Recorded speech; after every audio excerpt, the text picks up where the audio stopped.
My name is Martin Matter with the Witness War Foundation. It's April 13th, 2024, and we're at the VFW in Falcon, Colorado.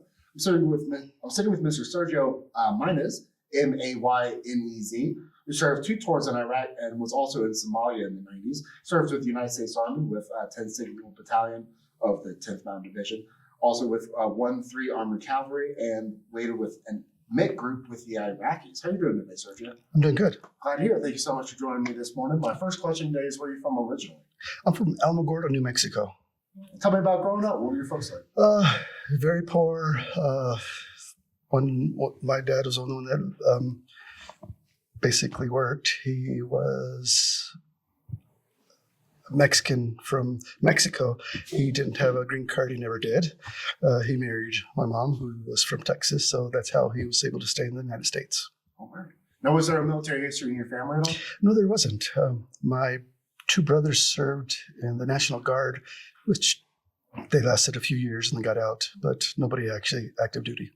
So was joining the service something you thought about doing yourself growing up, or did you have other ambitions? I had no ambition of joining the military whatsoever. The Air Force is right there with us, so it was like an Air Force town. And I didn't like the Air Force because that's how we grew up. So what year was it you enlisted in the Army? It was in 1989. The year of my birth. Not to date myself too much. And why the Army, not the Marine Corps, not the Navy? I was originally going to join the Marine Corps, and my sister, my mom, and my brother, they talked me out of it. Oh, you don't want to do that. You don't want to do that. I said, okay. I said, well, I'll join the Air Force. And Air Force recruiter was a real dick, prick, whatever you want to call it. So I showed him. I joined the Army. So where'd you do your training? What did I do my what? Where'd you do your boot camp? Fort Sill, Oklahoma. So it was both Fort Sill, AIT, and my MOS training. Nice. Any memorable stories, instructors? Oh, yes. We had a huge drill sergeant. His name was Drill Sergeant Duck. And at the time, they were able to put our hands on each other and push us around. And he would always push us to the ground. And one day we got even with him. Somebody stood behind, but bent over behind him, and we pushed him over, and we got him on the ground. And we were all so happy. Oh, we got smoked like hell for it, but it was so much fun and worth it. So, did you get any specialized training at Fort Sill? No, just MOS training. I was a 25, or back then, 31, Victor. Which is? Communications. Very cool. So that would kind of get you out of training around 91. Did you do Desert Storm at all? I did not. My first unit was in 1/8 Infantry, which is in Fort Carson, and they didn't go. So it was like, oh, shoot. How'd you feel about that? I was kind of disappointed, because they painted our vehicles all tan and everything. I thought, we're going to go. They sent us to Fort Hood to train the National Guard to go. So it was disappointing. Unfortunately, it was over before, anyone had a chance to blink. So Right. So you ended up in Somalia, you said 92 to 93? Yes. Well, yes. How'd that happen? I had just left Korea and got to Fort Drum. A little while later, it was just like, hey, we're going to Somalia. And, I told my mom about it. She goes, oh, yeah, you're going to go see a new country. Yeah, good for you. And then, Mom, we're going to war. She goes, oh, she had no clue. So we went there. Horrible. Worst deployment. We did a lot of convoys, basically. It's all we did. And we started going, doing convoys, and the kids, and everybody started, try to stop us. And they, we throw on MREs and stuff. They said, oh, no, you can't feed them. It'll mess up their stomachs. They're not used to all the high protein. So the only thing we could do is start chunking the candies at them. So the only thing we threw at them was candies after that. But they used to stop our convoys all the time, and they said, hey, you can't stop anymore. There's a couple guys that got stabbed from Somalia's. So he says, no matter what happens, keep going. Kids still in the road and going down and just thump, can't stop. it's one of those. Oh, what did I? Can't stop see what you ran over. Was it a dog? Was it a person? Was it a kid? And it was horrible. This is in Mogadishu? Yeah, Mogadishu. So it was horrible actually. So what was the state of the city when you were there? Was it pretty torn up, or? I wouldn't really call it a city. I would call it a area full of huts, grass huts, and our water bottles. Because everybody just threw the trash on the side of the road, and pretty soon you see all the little kids and the grown-ups. All you hear is click, click, click, click. They're starting to use our water bottles for shoes, and it was like, oh, nifty idea. So it was eye-opening, I guess. Third world country I've ever been to, and it's wow. Now, as I understand, they didn't really have much of an infrastructure communications-wise. So tell me how you did communications in Mogadishu at that time. Well, at the time I was in the signal company, so all we did was had different places where our guys could communicate. So that's all we did is visit our different areas where we set up our communications RALs, what they called them at the time. So, and that's all we did is visit and do our convoys back and forth. Were those sites under attack pretty frequently? No, actually, we were in an area that was fairly quiet, and it was very different. And that was the first time I was in a signal company, which, they had electricity in their tents, and they had power, and they had AC in their tents. And I was like, wow, I didn't know that you could live like this, because before that I was in infantry units, and we slept on the ground or a tent if we had it. And this was, wow, we have cots, we had tents, we had electricity. And I was like, wow, it was new and exciting. And I was just an E4 at the time, a specialist. Did you get particularly close to anybody during your deployment to Somalia? Anybody in 10th Signal that, you were in the convoy with pretty regularly? Nobody that really was close, because I was only there for a year and a half, and I re-enlisted to get the heck out of there. It was way too cold, and it was just something I didn't like, being there. Yeah, did you ever come under fire in Somalia? Not in Somalia, no. Okay. So you said you did a year and a half there. That's a long deployment. No, a year and a half in Fort Drum. Oh, okay. So it wasn't a long PCS there. So It was short. It was very short time at Fort Drum. And I was only there through one major snowstorm, which the snow came up to eye level, and I didn't want to stay anymore. It was just like, no, too cold. It's no New Mexico. No. Sure. So where did they send you after your time at Fort Drum? I enlisted to go to Fort Bliss, Texas. And there I was. That's more your speed. Oh, yes. I picked Fort Bliss because it was an hour away from home. And it was nice. The 507th Maintenance Company, you probably have heard of them. The Jessica Lynch story, the same unit, but maybe 5 years before that. Sure. And you stayed with them for a few years? I was with them for about 3 years before I enlisted again to go to Hawaii. Oh, nice. Schofield? Schofield Barracks, All correct. Right. Was that where you were on 9/11? No, at 9/11 I was back at Fort Carson. Okay. I have to ask every GWAT vet where you were that day, what you remember about the attacks. 9/11, we were getting ready for a deployment called Bright Star, Egypt. So basically, we were going to Egypt. All our vehicles were loaded.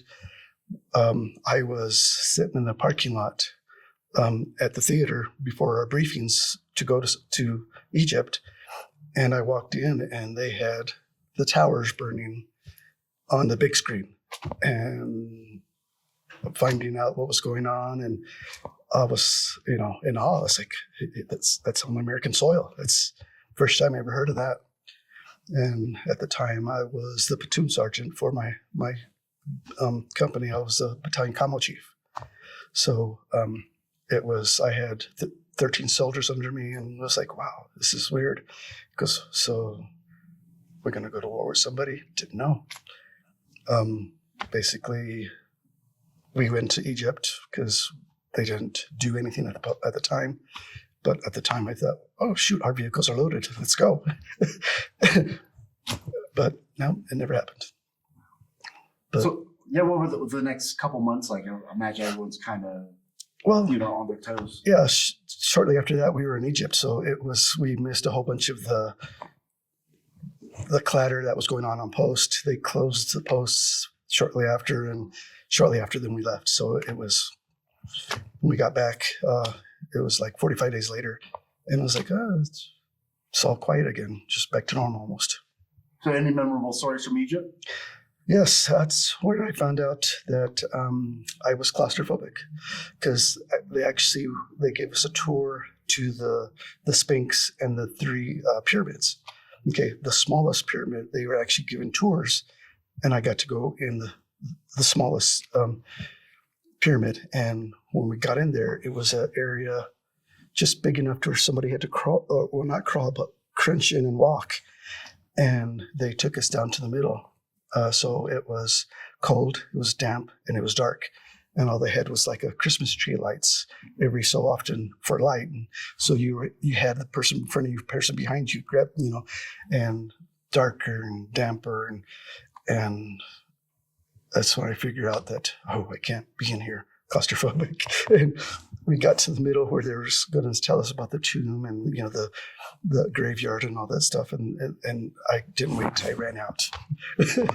So it's like, wow, this is, and just breathing hard and heavy, and didn't realize I was that claustrophobic until that point. That is unnerving. Yes, it was. So it was a definite shock to me. So you made it back to Fort Carson. When did you end up joining 13 ACR? Oh, that was with 13 ACR. Oh, okay. Cool. That was with 13 ACR. Awesome. We came back. I was with them for like 4.5 years. So, Gotcha. 2003. So I was with 13 ACR in 2000. So 3 years later, that's when we went to Iraq for the first time, and that's where we started. Bottom of Iraq. We did the race across Iraq. It took us 5 days from the bottom of Iraq all the way to the top to to Syria. 5 days. Wow. And this was in March of 03? March, April? March, yes. Oh, wow. So yeah, tell me about the invasion. Well, it was as we went from south to north, clearing everything. It was weird. We didn't stop. We kept going. We stopped maybe 3 hours, slept, and kept going. So it was a horrible experience. What kind of vehicle you in? I was in a Humvee, and my Humvee light doors, no protection. Half of us actually took our doors off, and so we could see better and stuff. So I had my doors thrown in the back of my truck, and it was one of those things where we were the boss. Nobody's going to mess with us, and I have pictures of just of us. All you see is the end of your weapon pointing out, and everywhere you go, you got your weapon pointing out. So it was pretty intense. We never ran into anything. If we did, we had our tankers, or our tankers were with us, and then we had our those Bradleys with us. So I was an infantry unit. I wasn't going to get messed with because they were all with us. As I understand, we were catching them off guard pretty much. Oh, yes, yeah. Yes. And along the ways, you see the smoking tanks and stuff from their supposedly army. So, yeah, it was pretty remarkable. And do you remember any of the guys in the Humvee with you? Oh, my driver. Who was my driver at the time? My driver was PV2. What was his name? Napper, Private Napper. Yeah, he was my driver for most of that tour. Hope he wasn't napping. Oh no, he was not. Unfortunate name for a driver. Yes, it was. Yes, but yeah, he was my driver. It was just me and him in my vehicle because it was a 2-seater Humvee. So it was just the shock and awe of seeing burning tanks and burning vehicles and stuff like that. And you could tell they were military type vehicles burning. Did you cross through any cities on your way up north? Well, we went through Baghdad. We went through Haditha. We went through Baghdad, Haditha, and I forget what our stopping point was, but we had our own little fob at the train station. So they called it fob. I don't even remember the name because it was named after a guy that was killed. Oh, wow. So, and was there anything nearby there? Kurds, villages, or was it just kind of an outpost in the north? it was an outpost in the middle of nowhere. Wow. Yes. All we had was we stayed at the train station and we did a lot of hunting for what they called at the time hunting for Mr. Hussein. Yeah. So it was kind of interesting and Just trying to make sure no one got out, no one else is coming in from the north. right. Interesting. Yeah. And supposedly we weren't supposed to be in Syria, but we went to Syria as well. And no, that wasn't us. And there was a hush thing, but yeah, we went to Syria. It's not like the border's written on the ground anywhere, you know. You just go as far as you want. Yeah, that's the first time I seen a multitude of dead bodies. What happened? Oh, it just after a firefight, they were just lying there, and we got hit quite a few times.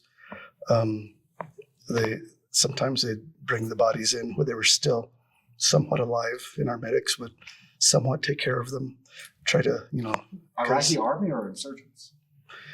At the time, they were what did we call them? Not infidels. I forget what we called them at the time. Not Intifada, right? No. Insurgents, but they were. I forgot what we called them at the time, but yeah, and it was very interesting. And I remember we had a cooler where we had a whole bunch of ice and bodies on ice, and it was like didn't understand why we had them. Didn't care to know why. I saw it, looked in, said, I'll leave it on. So any personal stories from this first tour in Iraq that were important to you that you want to share? I did lose a soldier. That was my only and first soldier that I lost there, PFC Mac. He was one of our computer guys. And what I did, because I had my signal guys spread out at different locations, and it was my turn to go visit, PFC Mac. And when I got there, I found out he was missing. So he was missing for 2 days before they found his body. They found it in the river at Haditha Dam, by Haditha Dam. And I actually rode in the helicopter with him to go to the morgue. And that was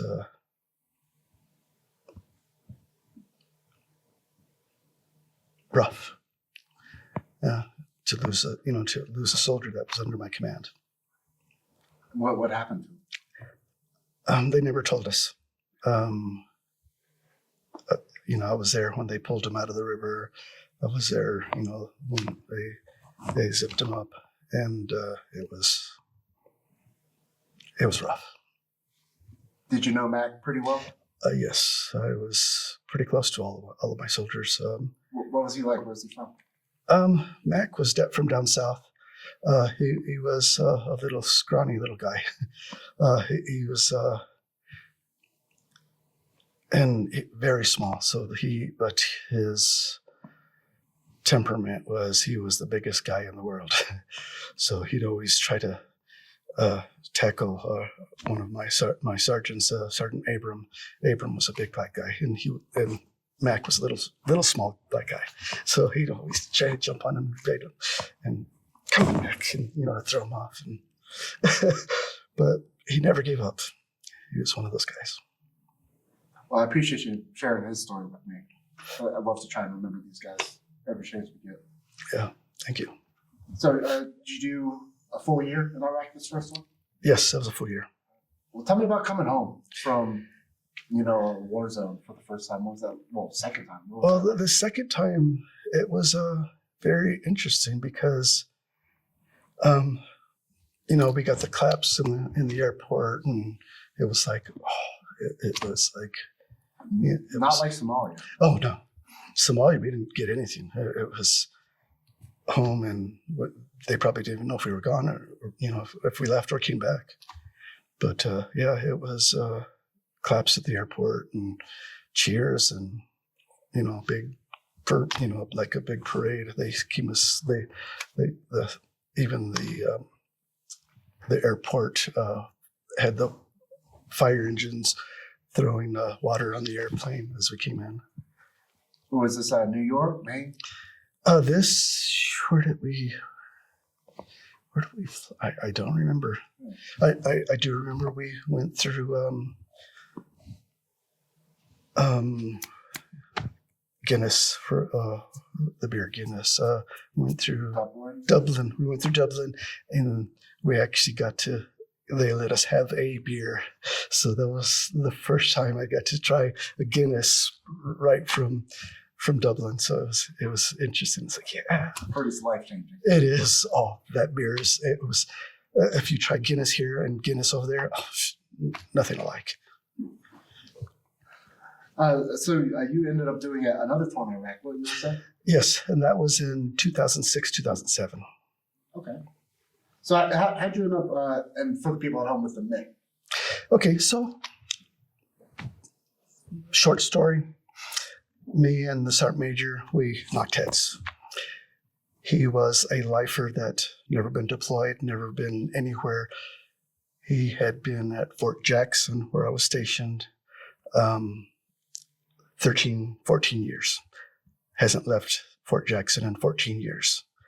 And me being in infantry, me being deployed and doing stuff like that, that was my break from the field and going to war. And that's when my PTSD had kicked in, because I was angry. I was mad because I ran into so many soldiers that never been to the field. They said, "Oh, we went to the field for 3 days. It was horrible." I was like, wow, we lived and slept by our vehicles on the floor. How have you never been to the field? We didn't even have, porta johns or stuff like that. And these guys are complaining about, going for 3 days in a tent and porta johns. And I was angry. And that's when I decided that's when I need to go see a doctor for the first time to find out why I'm so angry. And he goes, "Yeah, there's a lot of guys that are angry." And it's the PTSD. It's starting to evolve. Because when I remember seeing the doctor the first day, he goes, "Oh, I have a seat right there." There was 2 chairs there. And I got mad because it's like, what if I want to sit in this chair? And I was like, "Sergio, calm down. He's just asking me to have a seat." And that's when I knew I was acting a little irrational. Yes. Was there anything that you've done that's been beneficial for you on that front to, improve your mental set? Well, that's when I realized that I need to control my own mind at the time. And that's when we started taking the stuff to help my PTSD. And then my doctor got deployed, and that was the end. I said, well, is there somebody else I could see? And there's nobody else. I said, okay. But back to the story, the Sergeant Major. We knocked heads. He got mad. I got mad. I finally had it to one of my combat patches off my arm, threw it on his desk and said, hey, you need one of these. When you get one of those, come see me. Then we'll be equals. Well, he called up my branch and said he needs to get the heck out of here. I ended up, my branch calling me personally, says, hey, you're going to Iraq, you're going to be on the mid team because he called. The sergeant majors, they're just, I don't know. So that's how I ended up on the mid team. That's awesome. So for the people at home, what is a mid team? A mid team is a transition team that was embedded with whoever we were at. So originally I was supposed to go to Afghanistan, but the Afghanistan was full. So they said, hey, there's a team that's going to Iraq. You're going to be on this team. So the guys that I trained with, I didn't go to to war with again. I ended up on a new team that just was there, and a mid team, 11 guys, 4 officers, the rest E6 and above. So we had one of each different type of. We had a logistics, we had a MP, we had infantry, we had communications, which is me, and a couple other more infantry guys that were just part of the team. So they set us out. We had 4 interpreters, and we were embedded with the Iraqi National Police. In Baghdad? Or in Baghdad. I was in Baghdad. We were just north of Sadr City on a little fob. So anybody in the mid team stand out in your mind? Well, a lot of them I still talk to today. So one of them, Mitchell, Sergeant Mitchell, me and him were talking a lot, and he goes, oh, what are you gonna do with it? I go, yeah, well, you're an acquaintance. You're gonna leave, and I'm not gonna know you anymore. He got pissed off. He goes, an acquaintance. And I go, yeah. Well, if I'll call you a friend once that 5-10 years from now, we're still friends and we still talk. Then you'll be my friend. But right now, you're an acquaintance. To this day, I still call it my acquaintance. So what was it like being back in Iraq? You were there for the invasion. Now you're coming up as just before the surge of 06, 07. So right. What's it like being back there after all? Well, that we were on the road daily. Every day we were on the road. So we used to get hit so much in our little fob 2-3 times a week. We get hit by incoming mortar rounds, and we gave everybody had walkie-talkies. So after the rounds came in, we'd all come back. Hey, I'm still alive. Or I'm still But what we did, we made a game out of it. We put a kitty in, and we as soon as it started, you get on the radio. Hey, I say 12. This is you call out your call sign and say, hey, I got 12. I got 6. And whoever guessed how many rounds came in that day would win the kitty. And I never won. So basically, what you were telling me about the first deployment, you didn't really interact with Iraqis much, but in this tour, it was nothing but Iraqis. Yeah. What was it like working with them? The barrier was the hardest.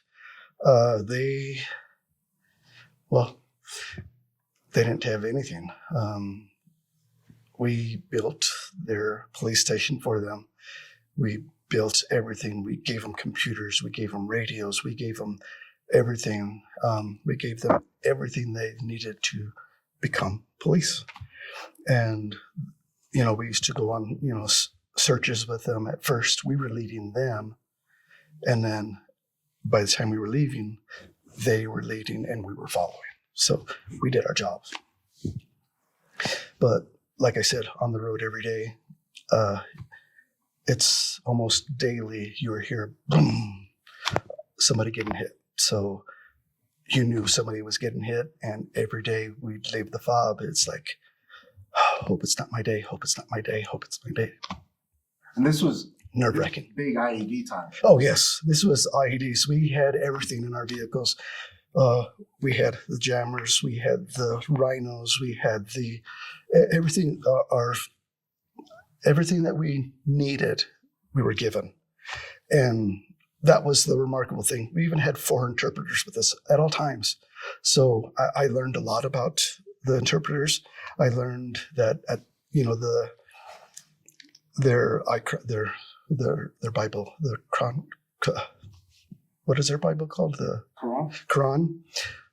The Quran is exactly like our First Testament. Exactly. Except for when Jesus came for us, that's when Muhammad came. And that's where it changes. It's the same God we believe in and everything. It's just they believe differently after Muhammad. And I was like, wow, I never, realized it's the same God, that we pray to the same God. Yeah. Very interesting. I've heard a lot of guys talk about their interpreters and how some of them are a little bit of a character. Any of those guys stand out? Oh, we had this guy they gave each other names, but he named himself Ross from Friends. So his name was Ross, and he was a trip. And trust me. That's he is always trust me. And I said, do you have trust issues, or is that how he communicates? So no, trust me. You do this. You trust me. Trust me. Do that. But they wouldn't stay with us all times, so they would rotate to go see their families and come back. Well, when he rotated out to see his family, they found out he was a interpreter, and he was killed. So we lost 4 interpreters throughout the year.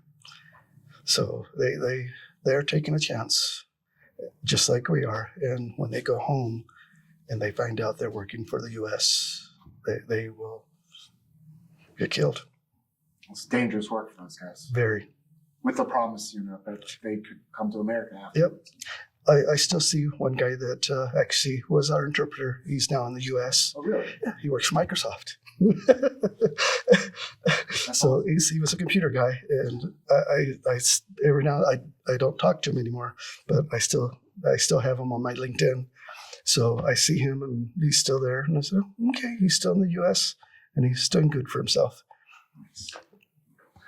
Speaking of distrust, was there any concern about the Iraqi police betraying you guys? Oh, yes. Okay, we had their chief of police, and he goes, oh, we want you to come introduce you to our colonel and stuff like that, and bring him into the fob. Okay, so we told him that, and then when we brought him in, we arrested him. So he was a bad guy, and he was just, by the time we brought him in and arrested, and he's like, oh yeah, new police chief came in, and yeah. So that's crazy. That's just a drop in the bucket of the corruption. Oh yes, and there's a lot of them that just they all gave us names, and Iraqi names. I don't remember mine, but they called me the old commo guy, the old communications guy. I said, yeah, but yeah. What do you call it old? Yeah, we had one guy named Torshi. That means pickles, because his last name was Pickleton, so they called him Pickles. Torshi. I still talk to Torshi. So before we get out of this tour, any other memorable stories from that deployment or your first one to Iraq that you wanted to share? Well, that one was one of the hardest because it was an everyday going out and everyday not knowing if it was your day you're going to get blown up. And we actually had sat phones because they gave us everything for our team. And I was on the phone talking to my wife one day, and I was on the phone and a firefight broke out, and calm. She goes, oh, what's going on? And she hears the shooting. I go, oh, they're just doing some target practice. She goes, oh, okay. But yeah, I got to go. And I couldn't tell her. Firefight. Later, I came back and said, yeah, it's a firefight. Isn't it wild? Somalia was 15 years prior to that, and there's no way you're talking to your wife on the phone on the field. But then there you are in Iraq and in the middle of a firefight talking to my wife. Chatting across the world. Yep. Wild. Well, tell me about coming home for the third time. Was this a better experience? Or? Actually, it was very quiet too. We got home New Year's Eve. So I got in. It was very quiet on post. We got in because the MIT team, they said, okay, you're going to your next duty station. And I knew I was going to retire after I got back because they said, okay, you got station of choice. You get to go back wherever you want to go. I picked Fort Carson. Third time there. And I wanted to retire Fort Carson. So they got back. They said, okay, dump all your equipment here and don't worry about cleaning it. Don't worry about anything. Don't worry about accountability.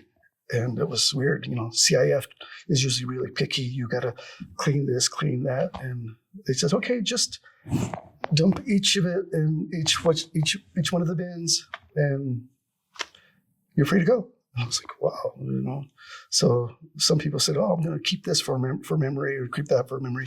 But the only thing they were really keeping accountability for was our vests and our shields that, they're. So everything else, they said, if you want to keep it, just do whatever with it. And I kept my Kevlar. So I still got a Kevlar in memory. And what have you been up to since retirement? Well, I started, my last station with EOD, another different kind of Army. And then I was only there for a year and a half and retired. Then I started working on Fort Carson. I actually had to take leave from work to go to my retirement ceremony. Wow. And what have you been up to since? And I've been working on Fort Carson ever since. Okay. So I've been, I'm an instructor. I teach a secret computer system, which is basically part of communications. So I love it because I'm around soldiers still. So the last 35 years of my life was soldiers. And good way to live. Yeah. Married, kids? Oh, I'm married. I have 5 kids. My first wife, I had 2 kids. My second wife, she had 2 kids, but I adopted them. So we had this 4. And then Oscar came in. Oscar, he was my great nephew, and he was taken by the state. And they said, hey, we need somebody to take care of him. Well, he had a brother, which we didn't know about either. I got Oscar when he was 6 months old, so adopted him. Now he's mine as well. Awesome. Any grandkids yet? I have 3 grandkids from my 2 older boys. Awesome. Yep, all girls. So, man, you need a boy. Sooner, it will happen. It will. A couple questions to wrap us up. What do you want people to remember about the war on terror based on all your experiences between Somalia and Iraq? I know most civilians wouldn't be able to take what I've been through. The MIT team, we went 3 months without a shower.